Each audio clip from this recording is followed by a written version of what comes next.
Thank you, Mr. Speaker. I heard what the Prime Minister said at the beginning of this session, but frankly it raises more questions than answers. Last week, I asked the Prime Minister, was there a Christmas party in Downing Street for dozens of people on December the 18th? The Prime Minister, the government, spent the week telling the British public there was no party. All guidance was followed completely. Millions of people now think the Prime Minister was taking them for fools and that they were lied to. They're right, aren't they? Mr. Speaker, I think the right honourable gentleman probably missed what I said at the beginning, but I apologise. I apologise for the impression that has been given that staff in Downing Street take this less than seriously. I'm sickened myself and furious about that. But I repeat what I have said to him, that I have been repeatedly assured that the rules were not broken. Order. Right, well, let's just do a little less, Prime Minister. It's important. Asked the Cabinet Secretary to investigate exactly what happened, and I repeat that there will be consequences for those involved if those rules were broken, Mr. Speaker. Keir Starmer. An internal investigation into what happened. The situation is as clear as day.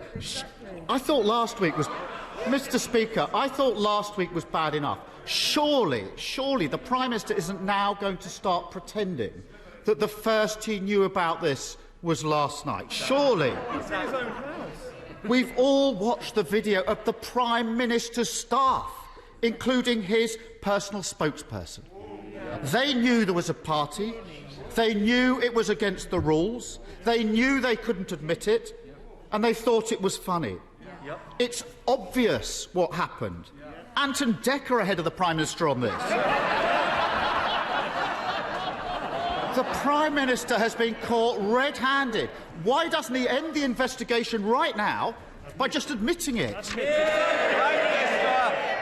Because, Mr. Speaker, I've been repeatedly assured that no rules were broken, Mr. Speaker, and they may not.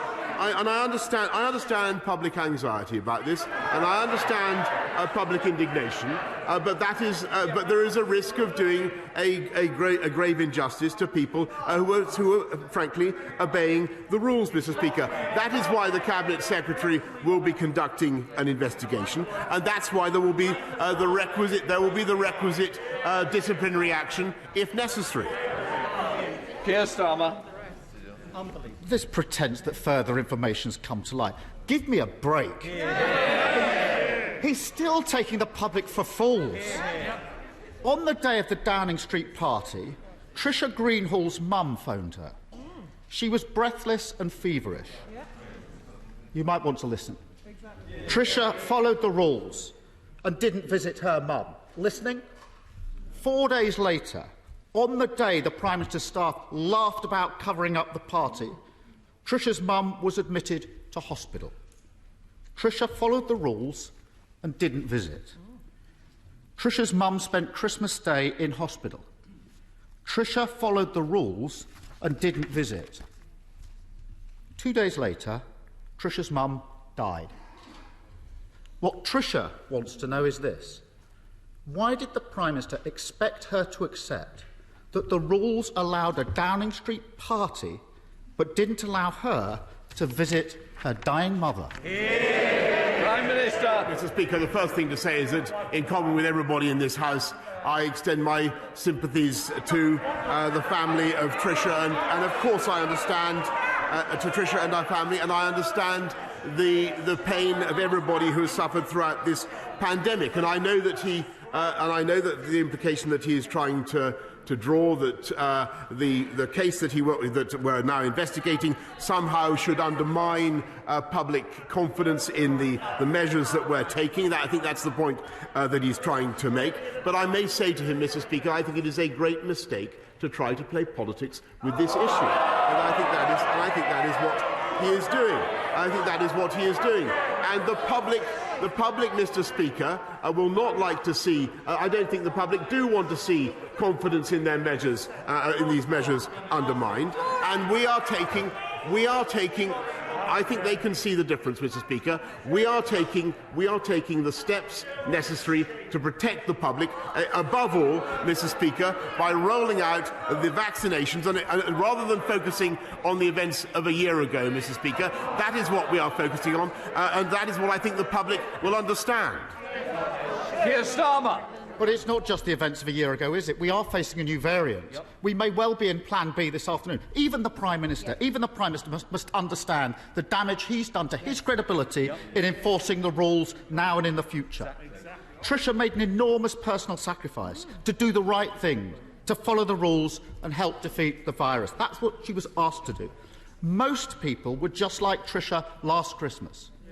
No one was dreaming of a Zoom Christmas, turkey dinners for one, gifts exchanged at service stations. But the virus was out of control. 489 people died of COVID on the day of the Downing Street party. So the British people put the health of others above themselves and followed the rules. Isn't the Prime Minister ashamed that his Downing Street couldn't do the same? Prime Minister. Mr.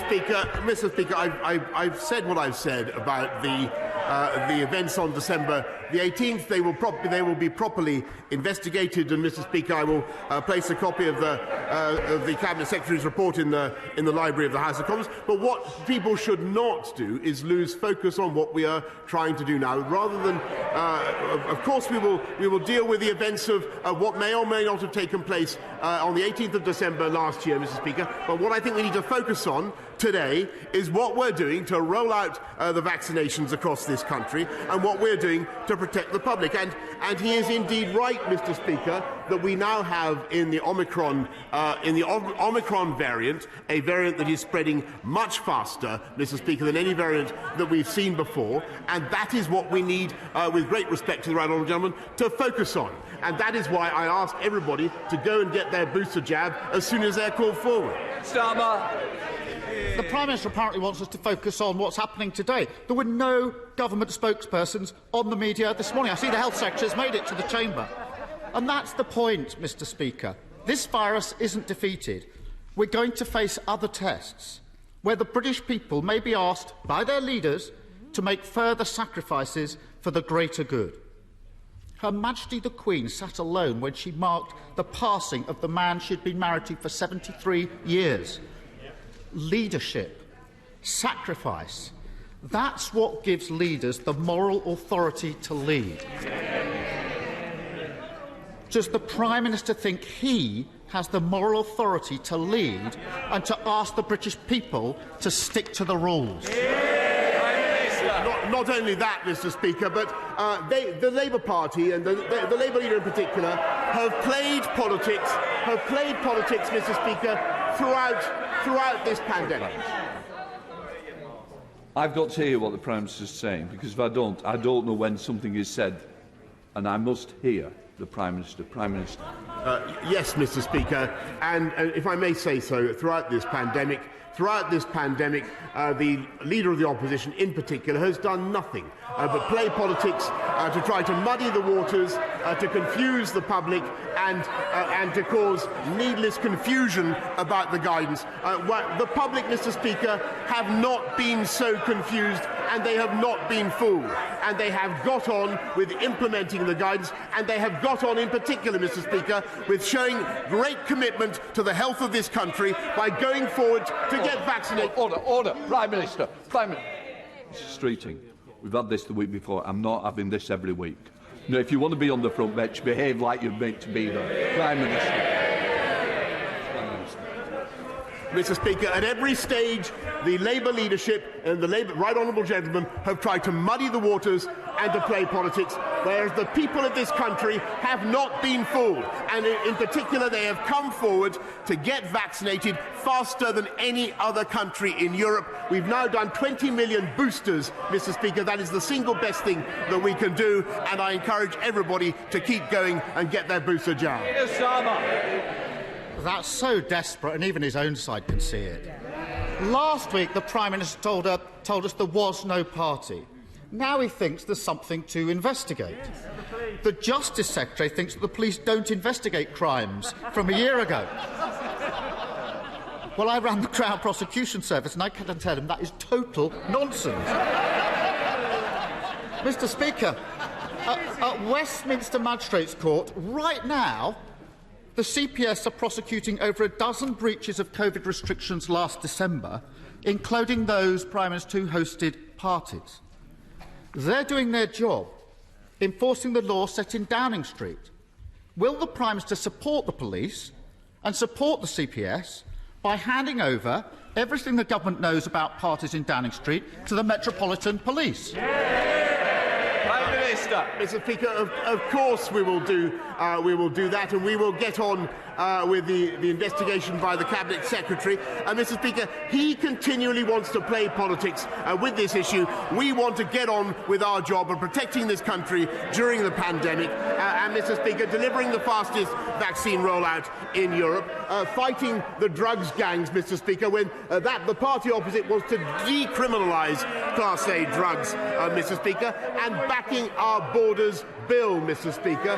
They have an opportunity to focus on that tonight. Why not back our borders bill, Mr. Speaker, and have life sentences for people traffickers? That's what the Leader of the Opposition should be doing. That's what I urge you, rather than playing politics.